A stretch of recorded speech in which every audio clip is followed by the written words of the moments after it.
Every cycle has its moment of still brightness, the pause between motion and becoming, when light no longer reaches outward, but simply rests where it is. We've traveled through the dark and its doubts, through the slow work of becoming, through wonder and illumination, and now, the glow. Not an ending, but a suspension. A fullness that asks nothing more of you than to stay. This is what it means to arrive, not at the finish line, but in your own light.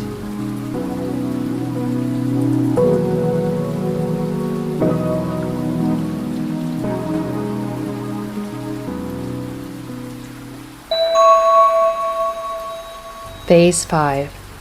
The full moon. The glow. This episode is about the moment after illumination, when the noise quiets and what's left is warmth. It's about living in your own light, without reaching, without performance, learning that glow isn't something you chase, it's something you learn to keep. Part 1. The reaching warmth. Lately, I've been thinking about the kind of light that doesn't blind, the kind that wraps around you slowly until you start to believe it's safe to be seen. I don't think I'm there yet, not fully, but I've met people who seem to live in that kind of ease. People whose presence feel like standing near sunlight after a long winter. She's one of them. She's been an inspiration to me for as long as I've known her, though she'd never call herself that. She doesn't try to impress or prove, she just is. There's something about the way she moves through the world. Quiet, thoughtful, entirely herself.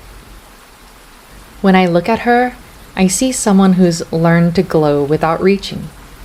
She'd probably argue that, but sometimes the people who think they're still mid-climb are the ones who've already found their way. The soft edges, the small pauses, the way light settles on someone who's learned to stay. Hello? I'm Pinkarar. I'm a digital artist and I make a bunch of merch, I make a bunch of illustrations. I also travel to sell at trade shows. I do pop-ups and workshops. I own a physical retail store in Seattle, and I do YouTube and streaming sometimes. I just do whatever I like to do. That's it. That's it. Bye!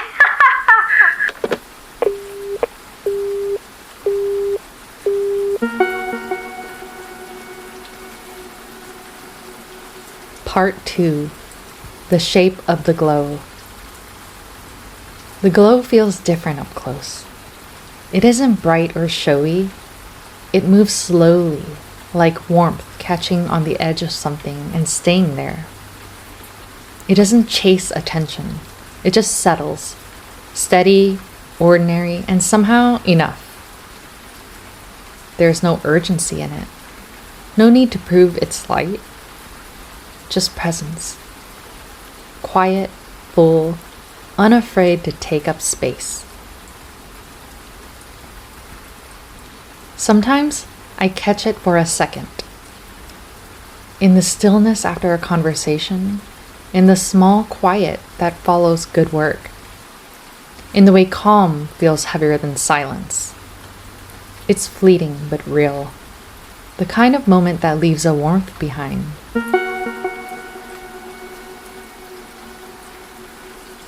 Part 3. Into the light. Every person who creates carries a constellation of stories. Not just the work itself, but everything orbiting it. The moments that taught them patience. The things they collect out of curiosity. The parts of life that have nothing to do with craft, but still shape the way they see. I've always loved that. How someone's art or design or rhythm of living can become an extension of who they are without ever defining them completely. When you think about where you are now, as a person, as a designer, as everything in between, how did you get here? Trial and error. Just a lot of trying things out. Honestly, I just pick the things I want to do and I focus on that and I try my hardest. And I think as long as I try my hardest, that's the best I can do. So I'm pretty happy with that. What moments or experiences shaped you the most? The ones where I'm pulling my all-nighters and I'm like, oh my god, is this worth it? But then it's usually worth it. I try my best. The hardest moments are when I feel like I'm overwhelmed by a lot of things I have to do, but then I pull through, I persevere, I don't give up, and I just keep going. That's how I know if I can do this, then I can probably do anything. So who's putting that pressure on you? Yourself? Just me. Is there anything that's like pushing you with that momentum, or there a reason why you have that fire under your I'm competitive. I want to do the best because for me, life is a game. So if I can get the best results, if I can 100% this game, then why not? I'd rather do that than not try at all. The motivation comes from trying to achieve things because I want to and because I have the ability to, so I might as well try. You seem like you have a lot of fun when when you're doing these things. So it's just really interesting for me to watch you do that. I want to win. Yeah. I want to win. I want to, especially if I said I'm going to do it, I don't want to let myself down. So if I don't do it, in a way, it's letting myself down. If I can do the thing that I said I was originally, then I did what I set out to do, and I feel good about that. Yeah. Even if it's not a good job or I'm not familiar with it, I'm not very good at it, at least I tried, and that's enough for me. Do you feel you got here through big decisions or smaller, gradual shifts? Definitely smaller shifts, but some of those decisions do feel big. Like I remember when I quit my job to pursue art, that felt like a really big decision at the time, but if I look back at my life leading up to that, I think it was a lot of smaller shifts because I'm working on my brand during my full-time job, and that was like 8 years. So it's 8 years of gradual change, but then it took the one moment of actually quitting the job, that felt really big. But I think ultimately it is like a bunch of little things that build up over time. Can you expand on what that was like when you were building up your brand and what your thought process was during that time frame? In the beginning, I didn't think about anything. I was just like, I want to do this because it's fun. And I remember signing up for my first event and being like, wow, I've never done events before, so I just want to try. That's like, if we're thinking about life as a game, it's just a side quest. And it's like one more thing that I can accomplish and then check off on my list. Maybe the next thing is like opening an online store, and now I can check that off my list. Traveling to an international country to do a show. In the beginning, it was just because I wanted to do it and it's new. I just want to try it and have fun. Ultimately, in the end, I realized that, wait, this is something that I really like, and my job right now is not as fulfilling. So maybe I should put more effort into making it an actual career. So it's not until the last couple years that I started to make a plan on how can I actually quit my job. But yeah, I remember in the beginning, like those small steps, they were mostly just for fun, and I didn't put pressure on myself. I just wanted to do this because why not? How does this version of you feel different from who you used to be? The biggest difference is that it's more clear what I need to do to be an artist that can survive. Before, like I said, it was just for fun and there's no stakes. I think now it is still driven by fun. At the end of the day, I want to make sure that my art and my career is something that I enjoy, because I think for art, if you're not enjoying it, it's going to be a lot of suffering. It's going to be really hard, and you need all this inspiration around you. You need to feel passionate. You need to have fun. So by nature, the work that I do, it needs to be fun. now I do have to put on my business hat and be like, okay, I have to be more intentional about the events I go to, the things I make, and there's more intention behind the time that is being spent on the art. The other thing is I have to make sure art is still fun because it's business now. So when I'm doing art for fun, I gotta make sure that this is the hobby part, this is the fun part. Yeah. And then what is the business part? That one, it's still fun, but it is more logistical. It is more like businessy. Is there anyone that you rely on to help you with that business side? I learned it on the job. There was like a little bit in college. In college, we learned how to write contracts and do presentations. Mm-hmm. And over time in my full-time job, I also had to do a lot of presentations. But the business side, I just learned on the go. As I was working on my hobby on the side and then my full-time job, I kind of had to do business things for my art because when you're applying for events, you do have to deal with like, what inventory am I bringing? How much should I bring? How much should I order? And is it worth to go to this event again? Because is it profitable? So over time, I learned there's probably business people I can reach out to and talk to. But right now we're going based on vibes. Everything. Having fun. Yeah, everything's fun. That's great. I think that it seems like, I don't know, I'm just assuming. It seems like the main difference is the intention. You're just having more intention when you're doing what you're doing. When you're doing it seems like the main difference for you. And most of it is just like you're going to do it because you love to do it. Yeah, I think so. Because now my time is limited. Mm-hmm. Whereas I know, I squeezed myself in. Before I do my job and then after work, the fun is this art stuff. But now because my job is the art stuff, I have to think about, okay, what am I doing for 8 hours today then? Like, what is my job? So that part does have to be intentional or else I'm just going to sit around all day and just be like, what am I doing today? Is that easy to just fall into the... Let me just be a potato today. How do you make sure that you're not a potato? Or you give yourself time to be a potato? Or like, how do you plan your day when it comes to that? I have to make potato time. I'm actually not the best person to ask about this because I'm a workaholic. I will say because I worked a corporate job for 8 years, it was very helpful that that job gave me a schedule, something that gave structure. Mm-hmm. So in the morning, I wake up and I do all my routine things like making breakfast or walking Shippo, my dog, and then I get to work.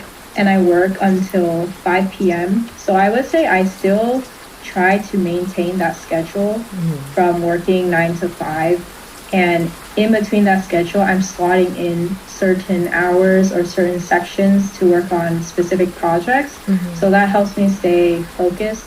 But after work, I have to make time to do fun things or else I'm going to keep working because art is so integrated with life. So it feels like if I'm already having fun with my job, then after hours I might still be working because naturally I'm like, oh, this is fun. But I do have to make time for potatoing. Like I try to play games at night. I want to do more hiking and hanging out with friends. So that kind of stuff I do have to schedule. Part 4. The spark that stays. Creativity never really disappears.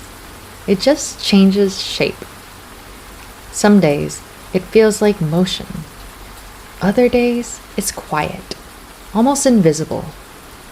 But even in stillness, it hums underneath everything. I've been thinking about how that rhythm shifts, how our relationship to making evolves as we grow, and what it means to keep creating when the spark isn't always easy to find. What does creativity look like for you now? Oh my gosh, I'm into stationery right now. Yes. So creativity for me is being able to play with all of my inks and my pens and all the new paper that I've gotten. That's a new part in my life right now, and I'm really excited about it. When I'm working, I'm always like, oh my gosh, when is work over? Because I just want to draw with all my inks and see all the colors. I love that because whenever I visit you, I feel so inspired because you are always so excited about whatever you're working on. And if it's like this art thing or this new thing you're exploring, you share it with your friends. And then you're just like opening this gate for others to also be creative. Even if they maybe don't feel like they're confident in whatever tool you're using, but you're still welcoming and open and you're just having fun, and that makes other people basically surrender and drop all of this pretense or drop all this like I can't do it, and then just do it for fun. Because it is for fun. Like when people come over and I'm drawing and I'm like, you should draw, and they go, I don't draw, and I'm like, oh, but it's because you're thinking about drawing as a profession. It's because you're thinking about drawing as a specific thing. But what I'm doing is not really drawing either. Like I'm just grabbing a pencil and scribbling on a page. And I'm like, wow, look at this color. It's red. I love red. So I want to share that with other people too. I want them to try scribbling and just looking at the colors or like just feeling what the pen feels like. Mm-hmm. And that's enough. Like you don't have to make anything. You just can have fun with it. Have you ever gone through a season of burnout? So I used to not know what burnout was. When I say I'm going to do something, I always do it. I always commit to the bit. So whatever project it is, whether it's difficult or it's a really long project, I always finish it. To me, and this is like a realization I had a couple months ago, I always thought, oh, that means I never burn out because I can just do whatever I set my mind to. But recently a friend told me that burnout doesn't have to look like you aren't able to do it. It might actually be you don't want to do it. And so that changed my perspective a bit. So there are times when there's certain projects that are really difficult for me because I just don't want to do it. I'm just not inspired to work on them or motivated, but I do still work on them. I do finish them, but how I feel when I'm working on them is like, oh my gosh, I can't believe I have to do this. There's so many other things I want to work on instead. For me, that's what burnout looks like. That's when I know that it's time to move on to something else that is more fulfilling for me. So I might still finish that project just because I've already committed to it. But for me, it's a learning experience as well because it's showing me that maybe I've outgrown this thing and it's time to look at other things and other opportunities. Yeah, I wish I had that because I feel like I'm so scared of change. Maybe I'm uninspired or maybe I'm too comfortable, and that when you get too comfortable, it's you stop growing, and that's like a fear. I've been burnt out for 5 years. I was struggling a lot mentally. I'm finding ways to get out of it. No, I can relate. It is scary. Some of the things I've worked on, I don't want to work on, but I continue to do them like for years. And it's not until recently, and I don't even know if I'm gonna change or do anything about it, but it's not until recently that I'm like, okay, I consistently don't want to work on this thing. It's a sign that I shouldn't be working on this thing. But it's very comfortable to keep staying there because I know that it's safe. I know I can do it. It's just a matter of, do I have willpower to do it? So it is scary for me too, but you do have to take a leap of faith. And usually if you jump, the universe will have a net to catch you. So it's very similar to when I quit my job. Like I could have stayed comfortable. There was nothing wrong with my job. I actually really enjoyed, previously I did UX. I did really enjoy UX design, but if I stayed, my life would just be like the same. You know, fast forward to now where I am not working that anymore. I've done so many more things that I've wanted to do, and I have more time now to do those things. So I'm glad I did it, even though it was really scary. So I know that based on experience, if you just try Like, what's the worst that can happen? You can always go back. That's true. So yeah, it's not that bad. Like, the It's not that scary, right? Going back. Yeah. Like, it's scary in the moment, but you have a backup. It's like not the end of the world, which it feels like the end of the world to make the shift. But if you historically look at your past and every time you've taken a big risk, it's not that bad. So we should just try. Who is helping you through this? You yourself?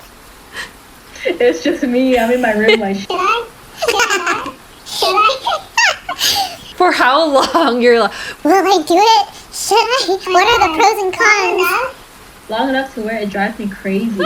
So it drives me so crazy. I'm like, oh my God, why do I keep thinking this? It's kind of annoying. So I'm annoying myself. what helped you move through it or find your way back to yourself? I just suffer. I power through and I suffer. It's really hard though, how I function on a day-to-day basis. I have a to-do list, and sometimes that to-do list will only have 3 or 4 things on it. But if I can do at least 2, maybe even 1 of those things on the list, then I did something for the day. And so for that thing that's really hard for me during burnout, I make that list. Even though the list has the 3 things, if I can do 1, that's enough, right? Like, versus not doing it at all because I'm burned out. Having that as a reference point that, yeah, there's a lot of things I need to do, but I just need to achieve this one thing. So you're like breaking it down into smaller pieces that's more digestible. I would get so overwhelmed with how many things I had to do that it would almost stop me. I'm like a deer in headlights when I could have just broken it down to just tiny little things and then just accept that these little things are still progress. And then I would feel more accomplished when I'm like, oh, I did a little bit. My list, realistically, it's like 500 things. But my to-do list for today is only 3 things. I try to ignore the other 500 things, focusing on the 3 and then focusing on the 1. That is so much easier than thinking about the bajillion other things that I have to do. So that, for me, has been really helpful. Then the next day, I can tackle the other 2 things. And then the next day, I can tackle the next 2 things. I think it is breaking things down. How do you keep I have to write it down. Yeah. It's not on a computer. It's not on my phone. It's not in my head. It has to be physically on a piece of paper in front of me. Because a computer, I can change tabs, I can change windows, it's gone. I need the list literally in front of me. Like, I have my sketchbook here, and I have so many to-do lists in it because it tells me like what I need to do for that day, and I have it open while I'm working. Yeah. So that when I get distracted or when I feel like this is too difficult, I can't do it, and I feel lost, I look at the list and I'm like, I only have to do number 1. And there you let go. me focus on that. Yeah, so that's why it does have to be a physical list in front of me, because I'm also a forgetful person. So if I forget what I'm even working on in the first place, I will just look down at the list and be reminded. You ask who is there to motivate me, who is there to tell me. It's like past me on a piece of paper telling me, Focus, you need to do this thing. You have a lot of discipline, that's what it seems like, but your discipline is in that you built it into your routine. yeah, I guess so. When the work feels heavy or distant, what helps you reconnect with it? I have 2 answers. Answer number 1 is no. It's just hard, and I don't want to reconnect with it. Actually, it's a sign that I'm gonna move on. I'm gonna finish this thing, and then this might not be a thing for me anymore. So I'm just gonna move on to the next thing. But answer number 2 is maybe I can remix it in a way that is interesting for me.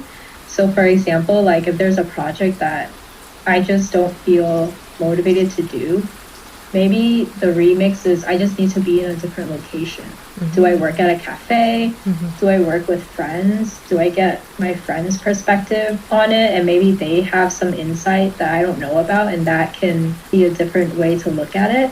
I try to make it feel fresh by changing my environment or talking to more people, but it's usually answer number 1. How do you keep your spark alive without burning out? You need to take breaks, for sure. Sometimes I'm actually scared that if I keep going too fast, then my spark might die. But that's also a really weird fear because it prevents me from doing certain things. So I remember when I first quit, I was going really hard on all my projects and I was working on so many things. But I also was telling myself, wait, stop working on things because what if I burn out? What if I don't want to do art anymore? I would force myself to take breaks, but then forcing myself to take breaks also felt weird because it was like, but I still have the momentum to keep going. Like I still feel motivated, so why am I stopping? It just feels like I'm taking this mandatory break, but for what? Yeah. So it was just very contradicting. Yeah. It must have been confusing. So, yeah, it was very confusing. It was like, why am I taking a break? Is it because society? Because I have a lot of friends who are like, oh, you work so hard, you deserve a break. But then internally, I was like, I don't feel like I'm working that hard. I don't feel like I need to take a break. So why should I? But then so many people were telling me. So then I would take a break. But then I would be like, but why am I taking a break? It doesn't feel like I need one. Over time, I realized that everyone just has a different threshold for their workload, and maybe my threshold is a bit higher, so I can work a little bit more than the average person, which is fine. Like, there's nothing wrong with someone else who might be working less or doing less. I think everyone is just different. I start to know when I'm feeling like I'm going to burn out because I start getting tired. I start feeling like I don't want to work on this anymore. And I think that's when I need to step away and do something that is not art related or not work related. So that could be traveling. Actually, traveling is great because I'm not at my desk. I'm not at home. I have nothing. Like, I have no computer. Sometimes I don't even look at my phone, or I just leave my phone when I travel. So that really helps me to disconnect and just touch grass. I love traveling too, and I think it's so fun to go somewhere completely new. Maybe you don't know the language, see it and feel it and be there and just take it all in. I think it's really cool to expand your horizon. Do you see creativity as something that comes from discipline, inspiration, or somewhere in between? On a scale from discipline to inspiration, I feel like it leans more on inspiration because at least around me, a lot of the creatives that I know, they usually feel something, inspired by something, and they're like, I'm gonna go do this thing. And it's just like a spark of inspiration. So I feel like it's leaning towards inspiration. However, I do think discipline is important because you need the willpower. You also need consistency, because how often for all of us are we like, I'm gonna go do this thing, and then we don't. We fall off on it, or we have this to-do list that's huge and we talk about it, but then we never do it. So it is really important. Sometimes I just feel like the inspiration is so strong that you just go do it. For me, it's like, yes, the inspiration is really important, right? You have to have the discipline so that you can develop your art and creativity and grow it, but you have to be inspired too. Like, you need both. What kind of question is this? Who put this together? No. Part 5. The Art of Shining. There's an art to shining, to knowing your own light and learning how to live inside it. It's not about attention or brightness. It's about ease, clarity, and self-trust. The people who seem to glow the most aren't always chasing anything. They're just steady, grounded, at peace with where they are, even while they're still becoming. I slated you into this episode. I was so excited. When I planned this, I was like, I'm planning this podcast. I don't know how to do anything. I just thought of it. I love the moon. I love the phases of the moon. I love talking about creativity and being a fangirl and all these things I love to do, being an artist. And I was like, maybe I'll slate these people who have inspired me in my life. They represent this moment of this phase. And for me, you represent the full moon, the glow is what I'm calling it. And I know I've talked to you about it before, and you told me you didn't think that you were glowing. So when you hear the word glow, what does that mean to you? Like generally? I mean, in the context of this episode. Wait, no, what's funny? I also love the moon. I have a moon tattoo. I'm obsessed with the moon. I don't know which moon you like, but sorry, I didn't ask you. I just slated you as the full moon. Full moon, top 3 moons.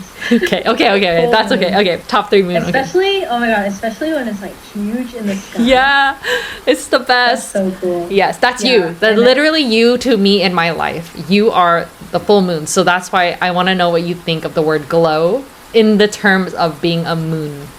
I just love when the moon is full and everyone goes outside and they're like, look at the moon. That's you. Guilty. That's But you in my life. I'm honored you think that. I don't know if I feel that about myself because I just feel like there's still so much that is on my journey. Mhm. Like I've just started. I feel like I just started to understand what I want to do, even though I've been doing art for a long time.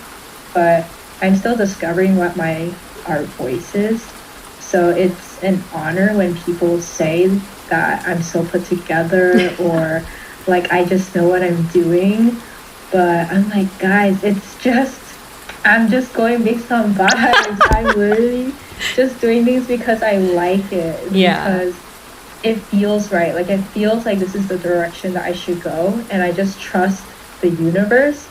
So I guess in that sense, like the moon is very natural, and so is the universe. So I think if we were to put it in a poetic way, I just follow where the heart feels like I should go.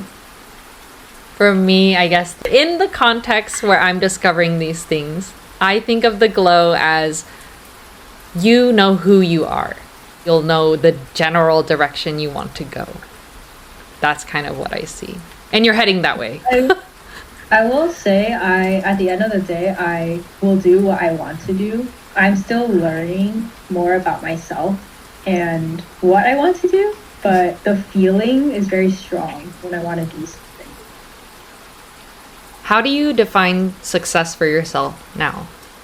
That's so funny because I feel like success is being able to do what you want to do. There you go. That is success in your eyes. I think that makes a lot of sense. But at the same time, I still don't feel like I can 100% say that I can just do whatever I want to do. Because there is some fear still. Like there's some fear of working on something and being like, oh, is this the right thing to be working on? I'm not sure. Or sometimes I feel like there is a specific thing I want to do, but I'm just scared that I might not get the support that I'm looking for or the results that I want. So I'm still learning to trust myself. But to define success, I think for me, it is like being able to do what I want to do 100%. How do you recognize when you're in your own light? Oh my God, when I can do the thing that I want to do. It's everything is when you do the thing that you want to do. Yeah, because like, especially if I feel confident about it, I'm like, there's no doubt this is the right thing. Even if everyone else is saying it's not the right thing. For example, when I quit my job, my parents, I mean, obviously, because they're my parents. That's fair. And they're Asian. And they're like, are you sure you want to go pursue art? Like, maybe you should work your tech job for another 20 years so that you can save money for retirement. At first, I was hesitant because art is already so unstable. And then to also hear my parents say that, and they're not encouraging me to make this leap of faith, I'm worried as well. But in the end, I did it and I felt pretty confident about it. And fast forward, look at me now. So Wait, no, but how I know. How did you overcome that? For me, it is a feeling that I have where it's so strong that I'm not gonna let anyone tell me what to do. It just feels like the right thing to do. It's still scary. I did have doubts. It just feels like my parents in particular, they don't know what I'm going through. They don't know what it's like to be an artist and also be working this job and also be multitasking all these things.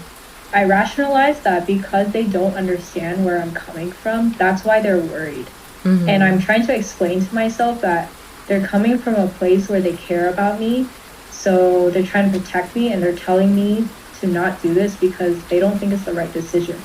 But for me, I have all of this data, not like actual number data, but like I have all of this proof that is saying, actually, I can do this thing for all these reasons because I was exposed to it and I know best, I know myself best.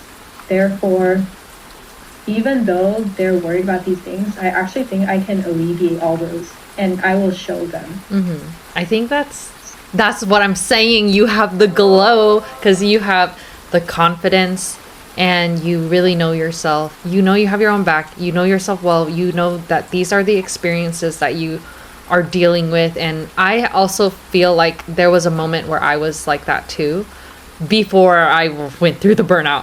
When I was choosing which college I was going to and my mom really wanted me to stay home and I was like, peace out, I'm 3 hours away, I don't care what you say, I don't know anyone, I'm just, and then in this podcast I'm calling it the audacity. So you just have a lot of audacity.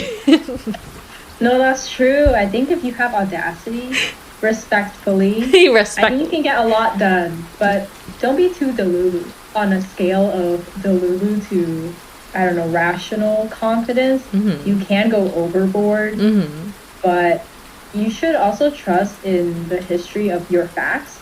Actually, I learned this from my therapist a while ago, where if you just trust like all the things that have happened to you in the past, those good things, they happen for a reason and they can keep happening.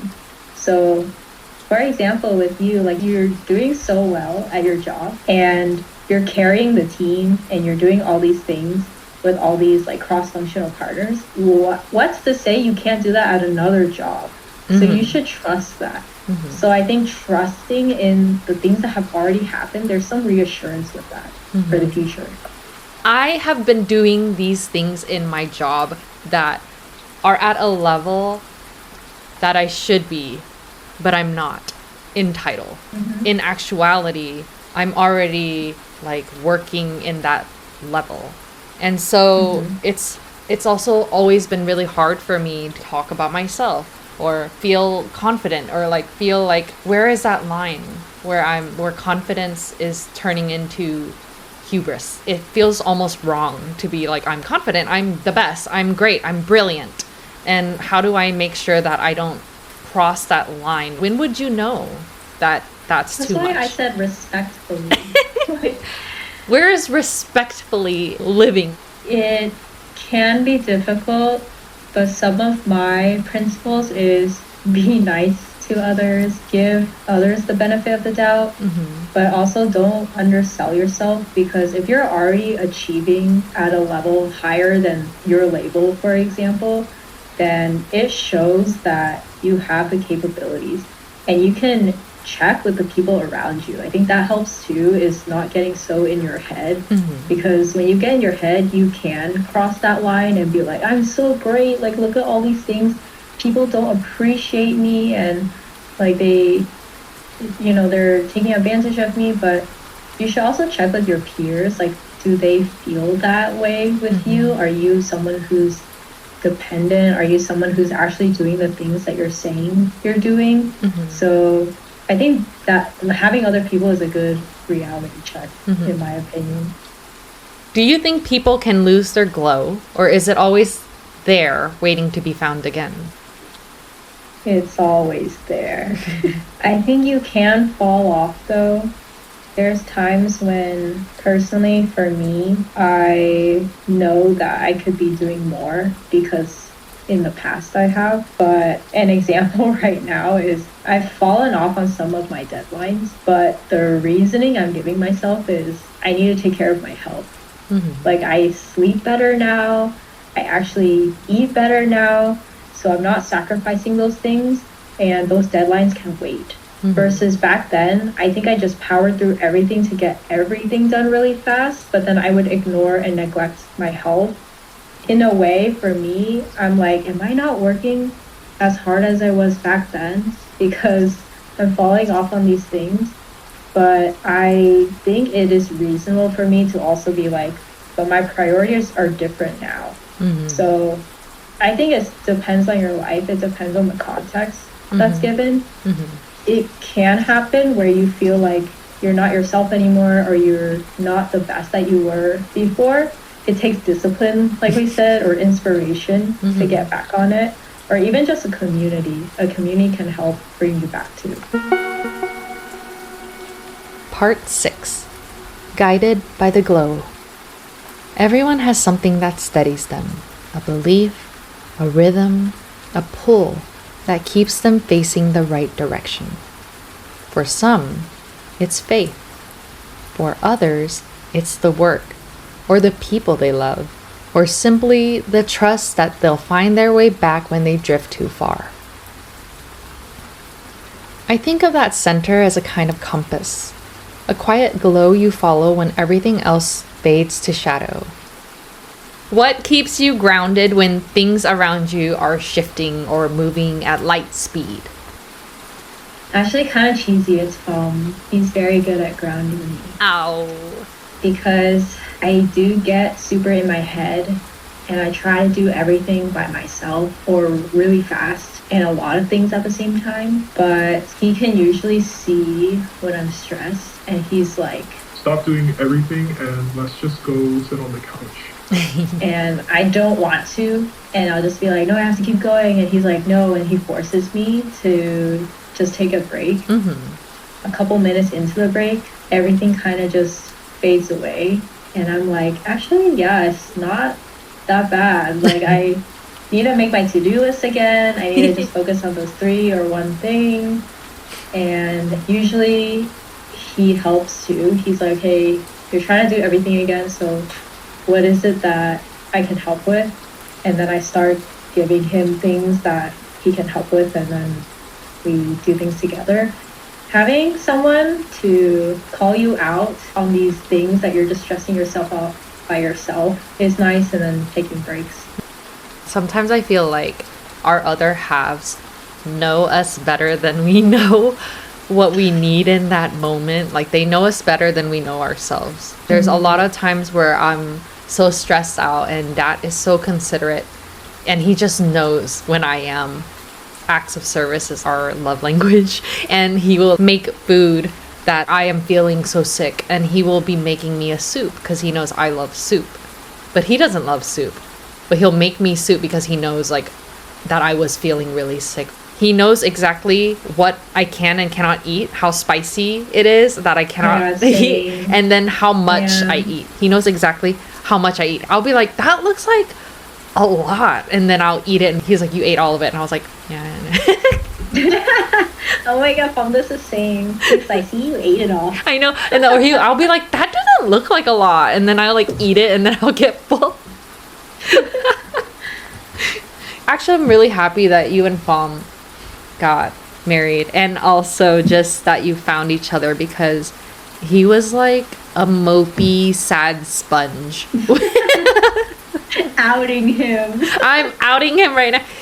I hope he listens to this and he knows that he was a mopey, sad sponge until you came along, and then he became like, I don't know, there's like a flower stuck in a sponge now. Like, he's a better person now because of you. Oh, I feel that way too. He made me a kinder, patient person. And I take breaks now. Good job. I hope that you find that balance with him and he forces it upon you because you need it.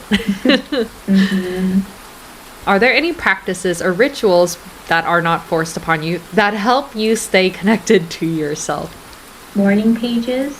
You still do morning pages? I sometimes.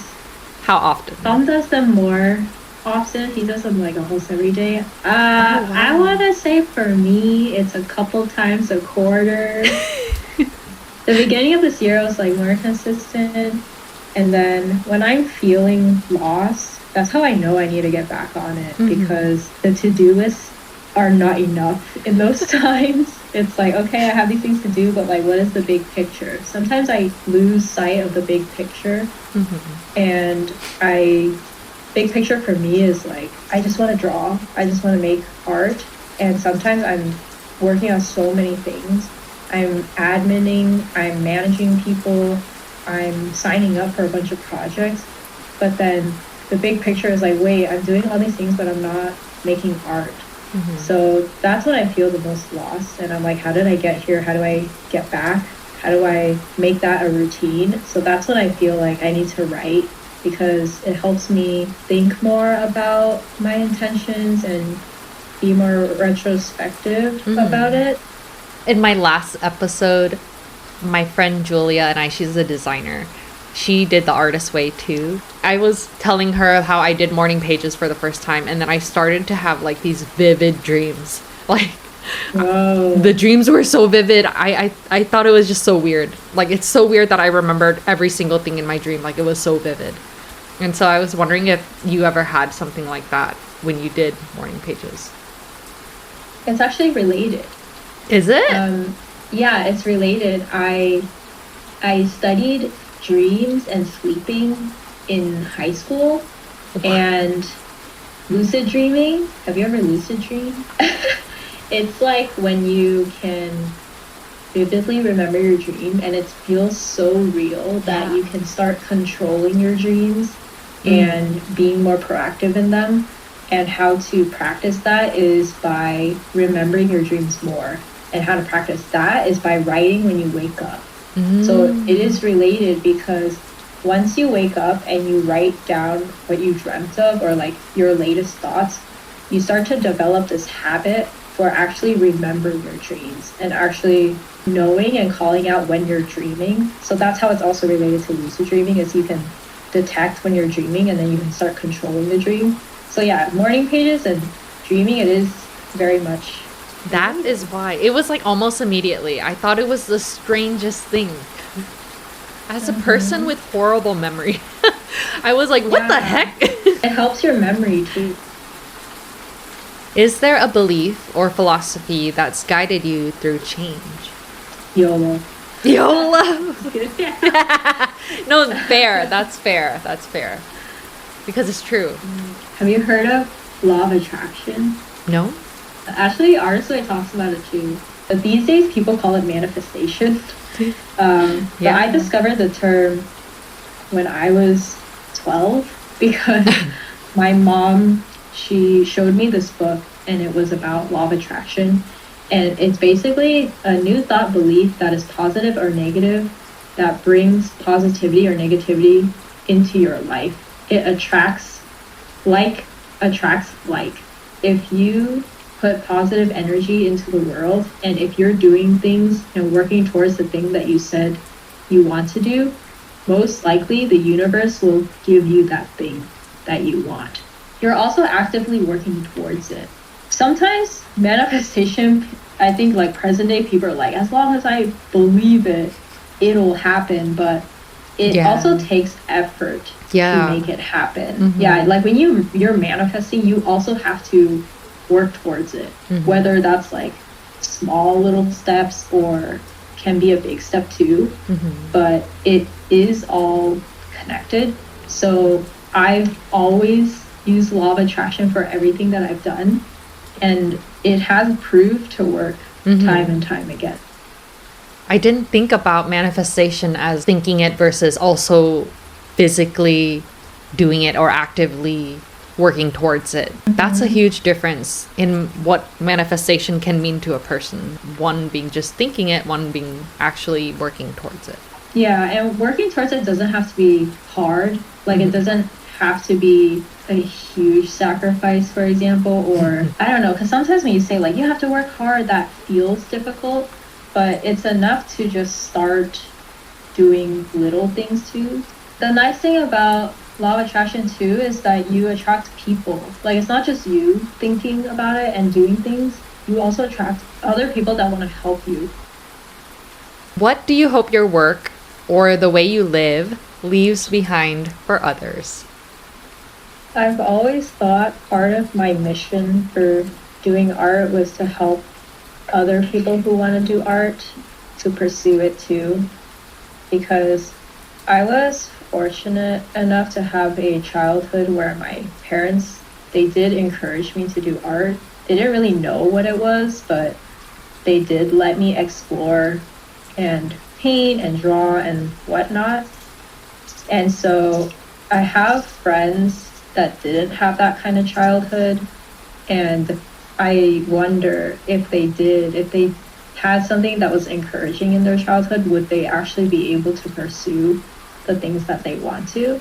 Like there's so many talented people, but the thing that is preventing them from moving forward is sometimes just like their own insecurities, or sometimes just them. That's me. Back. That's me. Yeah, so then I'm like, wait, but what if you guys just tried? Mm-hmm. And at first I was like, I don't understand why people just can't do it. But then I realized it is also a privilege to have the confidence at all to even try. Like that's not something that a lot of people have, is being able to try at all. I think part of what I want to leave behind is showing people you can. It's all you. You can just do it. And law of attraction, like actually, if you put your step forward, there will be people there to help you too. You don't have to do it by yourself. So something along the lines of that. Yeah. I hope art, especially like creative things, can be more accessible for people. I mean, I think you're successful at doing this and leaving that, because like me seeing you do that, especially that we're both designers and artists and like the same things, it's like, Wow. I have been holding myself back for what reason? Yeah. it's because of fear. Because some people let fear guide them, and some people use the fear to be more curious. And so I think for me, I let it consume me. Fear, it is difficult to overcome, but once you do it more often, you realize you can keep doing it. These are the same things. Like even the last episode, we were just talking about failing and like failing again and again and again, and how my relationship with failure used to be really bad. Failure in the past episodes, I said, felt fatal. It felt like I couldn't, it was so hard. But now I'm like, keep failing, because like that's how you learn and that's how you grow. But for a long time, it just was so scary. It was like this thing. If I'm a failure, like it just feels so heavy. But it didn't have to be. It is like exposure therapy, because if you haven't failed enough, it is so scary. It's like, oh my god, what's gonna happen, and I'm never gonna recover from this. But then you fail a bunch of times and you're like, I recovered every single time. So Part 7. Beneath the Moonlight. Every story here begins and ends beneath the moonlight. No matter how far the glow travels, it always returns to the dark that shaped it. Speaking with her reminded me that light isn't about brightness. It's about rhythm, the steady pulse between quiet and flare. The glow lives in that balance. It asks for presence, not proof. It stays steady, even when everything else changes. We don't have to chase it anymore. We just have to notice when it's here. In the warmth between words, in the pause that feels like peace. That's what I'm carrying forward. A trust in the light that stays, and a promise to meet it again and again beneath the moonlight. Before we close, I always ask one thing. What helps you keep your light steady even when life gets dark? related to morning pages, but a lot of reflection. Yes. Because if I made it this far, there's a reason. When it's hardest and when it's darkest, I try to remember, but how did I get here? Can I do it again? And I probably can, whether it needs time to take shape, like maybe I just need to take a break or I need help or whatever it is, reflecting for me is very helpful because I need to remind myself what is the big picture. And then I can go from there versus staying in the dark and staying lost. It is very easy to do, but once I reflect, I can have a clearer vision on where I should go. It's a good mix of being present and just vibing. But I think for us who are so in our heads, we need to be taken out of that and not be so stuck. So that's why reflecting for me is a way to like astral project a little bit and not be so consumed by whatever I'm thinking about. I had a friend ask me, when I make decisions or when I'm faced with something difficult, do I go with logic or feeling? And I usually go with logic, but the feeling, if it's strong enough, it will drive the decision no matter what. If it's like an emotional thing, I will just trust my gut. I'm a type of person who trusts my gut, and 100% of the time my gut has never failed me. So I always follow. You should go with that then. I always follow my gut. Well, then, if I don't follow my gut, then I'm too in my head. Then if that's true, you should think about how you're stuck and go with your gut. I'm trying. You got this. I'm doing my very best, and I'm so excited because I've made that my goal. The point of, all this, I like doing podcasts and stuff. I'm so excited for this episode. I think you'll have a lot of people who are excited to hear your thoughts. Which is interesting because I just am like, I'm just a person that draws cute little things and there's not much to it, guys. No, you're just simplifying it. But it's true. I followed my dreams. There you go. I followed what I want to. I just do what I want to do. It's it. You just have it so simple. I just do what I want to do. But I also recognize it's a skill to just do what you want to do, which I didn't know that people couldn't. Was it weird seeing people who couldn't do what they want to do? At first it was frustrating because for me it was so natural. So to see people struggle, I was like, guys, it's really not that hard. Like, I don't understand. So it was frustrating at first, but then I grew empathy. I had someone say to me, I don't remember the specific thing they said, but they were basically like, You're able to do it because you have the confidence, and not everyone has the confidence. and that just kind of like broke my mind because then I was like, wait, but why don't they have that? Yeah. And then I started understanding, it could have been childhood influences. It could have been like maybe when they were younger or even now, they're just not encouraged in their life. And so they don't feel like they're not equipped to try things.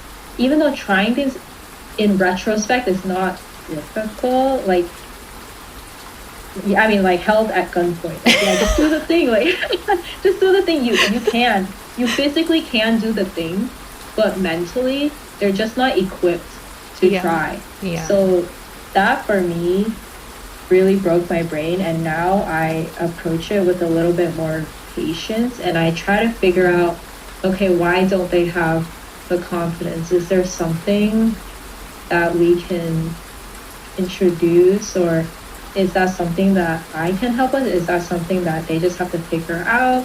Like, it's different for everyone. I guess I want to know how you gained the confidence, or just like, do you think it's just because you were encouraged for your whole life?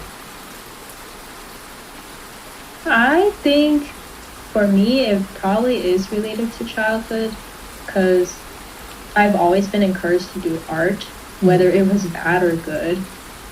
So my parents would put me into after school art classes because I told them I like to do art. And we didn't have art in school, so the only other option is after school classes with like a private tutor or with like an art teacher. I would always come back home from that class, and they'd be like, did you learn anything? Did you like it? If I didn't like it, then they would take me to another class because they're like, oh, she's not gaining anything from this, so maybe she can try this other thing. Because of that, whatever I was doing at the time, they were either encouraging or finding like new things for me to do. But also my childhood was very like, I was doing a lot of things growing up. I was in ice skating, I was doing piano, I was in band, I was after school like Vietnamese, and then all of these things. So for me, it was so normal to just jump between lots of things and try lots of things. So maybe in a way, that helped encourage me to just do different things, even though I'm not comfortable with them. So it could have just been a muscle that I was trained to do over time. Yeah. So props to my parents. Looking back, maybe those things that stopped me made me stop myself, or because like I wasn't able to like exercise that, you know, I'm gonna do this because Allah. Maybe, but I also feel like you were always driven. Like you're doing all these things because you're driven. Because of your inspiration and encouragement, I think it's really helped me a lot to want to face my fears and want to be close to people who are also artists, who also encourage me, who like the same things I like. Because I think it's nice to be around people who like the things you like. It's nice to have in-person community. What's your lore? We can't go on without knowing your lore. My lore is I've always been into drawing ever since I was a kid. I was scribbling on the walls and my parents got mad at me, so I'd have to scrub the walls. I did a lot of extracurriculars as a kid, which I hated at the time, obviously, because I was just like, I just want to be a kid, but why am I in ice skating classes? Why am I in karate? And then art. I had art too, and then I had Did you do piano? You had piano, yeah. I was in Girl Scouts. Wow. I was in Thieu Nhi, which is like a Vietnamese Girl Scout? Vietnamese school? Yeah. And then I was also in Viet school. I was also in Bible school. I was also in after school, which is like you do homework and you try to get ahead of other classes in after school. We moved. So I grew up in California, but then we moved to Texas. And high school, all I wanted to do was hang out with my friends. But all my friends are in another state. So I'm like drawing and sending letters and mail to my friends because I miss them. But that also helped me draw and post online a lot. So that's when I started using like Zanga and Tumblr, because I was drawing so much because I didn't want to spend time with my other high school friends. Yeah. So that's how I got into digital art. I guess it worked out for you, even though you were like, I hate this. The universe was we like, have other plans for you. You're gonna do this. Did you always knew you were gonna do something in art, like when you chose your career? I did, but I didn't know specifically what, because art was already like, you can't make a living off of art. But I wanted to do art, so I was like, okay, the only logical job is to be a graphic designer and make posters for movies and CDs. So I learned Photoshop and I learned how to code because I also loved coding at the time. And I was like, I'll build websites as well. So I thought my job was going to be a graphic designer in entertainment.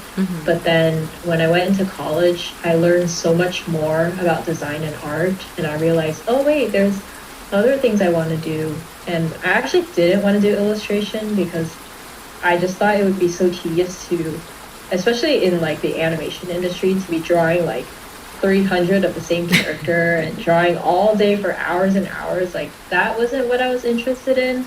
So I ended up pursuing UX because I liked coding and I liked digital design, but I still like to draw. So that's why over time it just became like, oh, I can do art as well and product design and all these other things.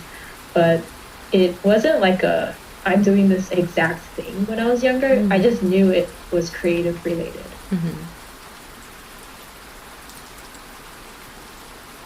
Is your degree in UX?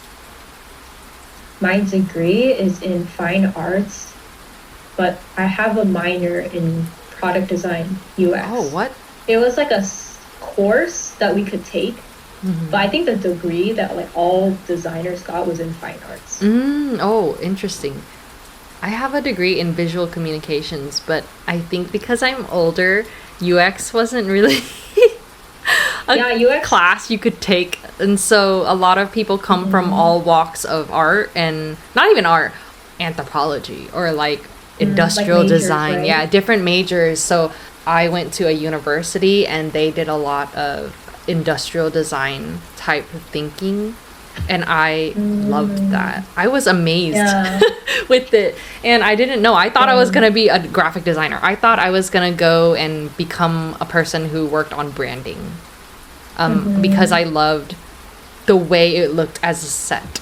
Like that was your brand and that was so cool. And I always thought I would become a brand designer. But it turns out that I didn't.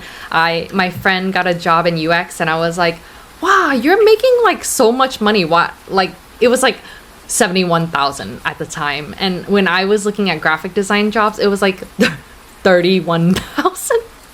And so I was like, the difference. I was like, she can get a job in UX. Why can't I? And so I was like, I'm going to try too, because we have the same exact degree. So I was like, I'm going to try. I just like cold applied to the company I work at. And then I got hired. And then I fell into becoming an AI designer and like a systems designer, because I think I like systems. And that's why I thought I liked branding. But it's actually, I loved how things worked from end to end. At the time, we didn't know what was possible. So as UX was developing, I think that's when we're like, oh, there's this other thing that we can pursue that's kind of creative. Because I feel the same way. That's why I didn't pursue illustration. Like I like art, but for me, I like art and I want to know why things work. Like logically, why are they built like this? Why do people use it like that? Like, why is it this color? Why does it look like that? So that's why UX for me was interesting. But when I graduated, the first graduating class for UX for that school was the same year I graduated. So it was still also very new. And like people just thought UX was designing digital, but it's, you know, it wasn't like as in depth as we know it now. Outro. Thank you for listening to After the Moonlight. This was The Glow. If something here reminded you of your own light, hold on to it. That's how we keep it alive. One small glow at a time. This is After the Moonlight. This is Bora. Until next time, keep your light steady. I'll meet you beneath the moonlight.